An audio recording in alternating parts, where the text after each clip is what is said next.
as we move through this process, time displacement, because if you notice here that each of these is kind of sequential, that you conceive something, then you perceive it, then you receive it. It doesn't have to be, but it's a process of instantaneous agreement. The problem is that there are things that are detached, that you become detached from the conception, the perception, and the reality. And so these things can express in immediate reality. And so this is part of the mental energy that is coming through to awaken higher intelligence. As I was talking about, that there are many words for us to bring in the awakened state. And as you notice that we use the word guide as the part of our families. We have guides, and those guides are other aspects of ourself and multidimensional relationship. When you look at the questions, you look at the questions and ability for you to move into higher consciousness. Now, that was discussing the addictive energy of what is going on. Because the reaction and adjustment period, which is considered to be 16.4 billion years of time, which is the energetic stream of a segment of the Mayan calendar. And so we're going into another length of time energy of time equals creation, time equals opportunity, time equals freedom, and when it's looked at in proper aspect. So when we look at the movement into a higher intelligent field, where we're moving into a holographic polarized system to organize the third dimension in this evolutionary field. And so we're overcoming the reactive consciousness and moving into multi-dimensional space-time environment. So this is why the attitude of connecting with your own inner guides is the proper way to move forward, because you're moving through different layers or different communication systems, programs, however you want to call it. You're the same soul or computer, but you work in different programs. Like you would have a art program like Photoshop, you'd have a word program like Microsoft Word, and you'd have the radio program. Whatever different types of programs you have are there and necessary for your existence. So because it's all a different activity of your being. And so this is where you move through the first, second, third, fourth dimension. And we're moving into the program of co-creation, which is the circular looping energy of awakening all of the space-time elements into a synchronous process of magic, where things happen more at a magical level. They happen quicker, they happen faster, they're more aligned with your destiny and fate. And that requires the heart chakra to hold the new seed of soul creation. So the heart chakra opens up in positive charge time, as we have been moving through negative charge time.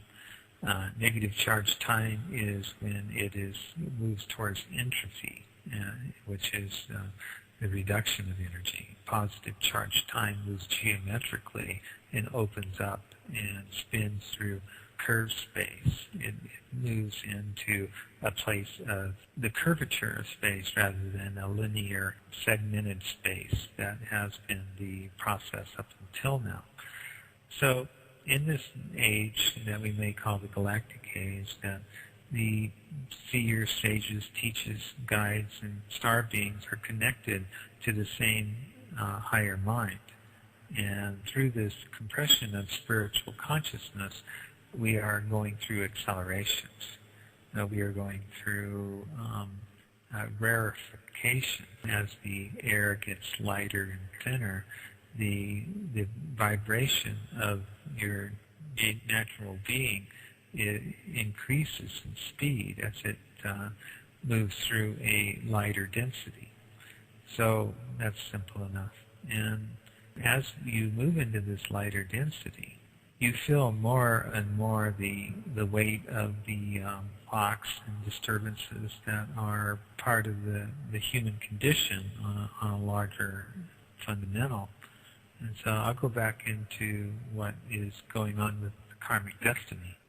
The consciousness, where choice is manifested, is the particularly tricky part of the karmic destiny, because there are all different types of timelines and fates and intense energies inside the larger soul group and in your own internal family, nuclear family of light.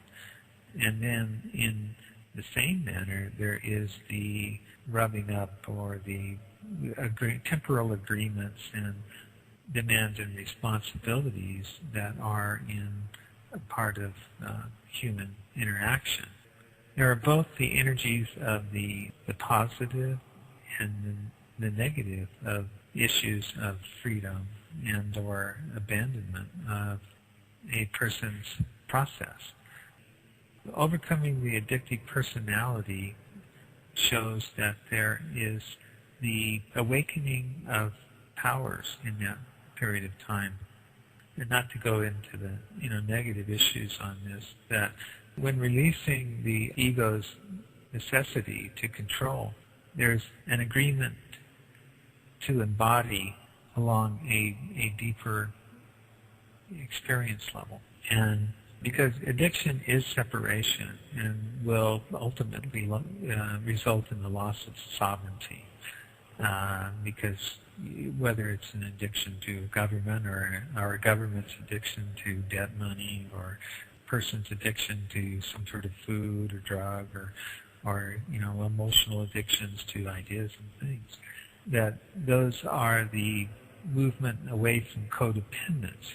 Because in codependence, a person is caught in the delusion and illusion, the web of delusion and the sea of illusion.